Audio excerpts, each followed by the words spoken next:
Space xəbərə baxırsınız. Bugün Extreme Traveler International Congress klubuna üzv beynəlxalq səyahətçilərin Qarabağa növbəti səfəri başlayıb. Qrupa 8 ölkədən Amerika Birləşmiş Ştatları, Böyük Britaniya, Almaniya, Belçika, Avstriya, İsveç, İrlandiya və Portuqaliyadan olan səyahətçilər daxildir.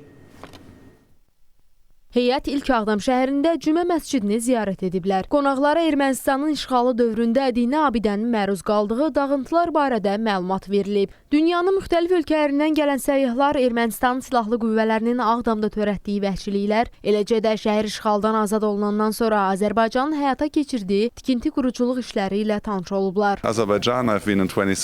Burada davam edən bərpa quruculuq işlərini görmək heyran edicidir. Azərbaycan xalqını və hökumətinin fantastik işə görə təbrik edirəm. Ağdam şəhəri tam bərpa ediləndən sonra növbəti illərdə də bura gəlməyə can atacağam. Sonra səyyahlar Xankəndiyə gəldilər. Qonaqlar şəhərin işğaldan azad edilməsindən sonra Azərbaycanın burada həyata keçirdiyi geniş miqyaslı bərpa işləri ilə tanış oldular. Səfər zamanı turistlərə Xankəndinin tarixi və Azərbaycan üçün mədəni tarixi əhəmiyyəti haqqında məlumat verildi. İşğaldan sonra buralar tamamilə dağıdılmışdı. İndi isə demək olar hər şey yenidən qurulur. Gələcəkdə də Qarabağa səfər etməyi planlaşdırıram. Tikinti və infrastruktur layihələri başa çatdıqdan sonra ora səfər etmək daha asan olacaq. Səyyahlar Qarabağ Universitetində də oldular. Onlar burada tədris prosesinin təşkili və tələbələr üçün yaradılan şəraitlə tanış oldular. Səyyahlar həmçinin universitetin yeni kampuslarının inşa edildiyi tikinti meydançalarında oldular.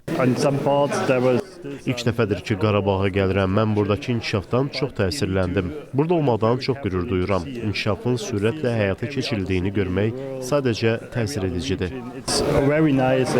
Beynəlxalq səyyahlar Laçın şəhərində ziyarət etdilər. Şəhərdə aparılan bərpa işlərinin nəticələri ilə tanış oldular. Səfərdə məqsəd işğaldan azad edilmiş ərazilərdə aparılan geniş miqyaslı tikinti və bərpa işlərinin gedişi ilə tanış olmaqdır. Qısa müddət ərzində viran qalmış Qarabağ və Şərqi Zəngəzur ərazilərində 6 şəhər, 2 qəsəbə, 20 kənd salınıb. Hazırda 60 minə yaxın insan öz evlərinə qayıdıb. Azərbaycanın postmünaqişə bölgəsində unikal və bənzərsiz şəhərsalma təcrübəsi beynəlxalq səyahətçilərin bura davamlı axını ilə nəticələnir. Odur ki, 2021-2025-ci illərdə Qarabağ və Şərqi Zəngəzura 14 dəfə beynəlxalq səyahətçilərin səfərləri təşkil edilib. Bu eyni qəbilədən olan sayca 15-ci səfərdir. Emin Vaqifoğlu, Diana Cəlali, Space xəbər, Ağdam, Xankəndi.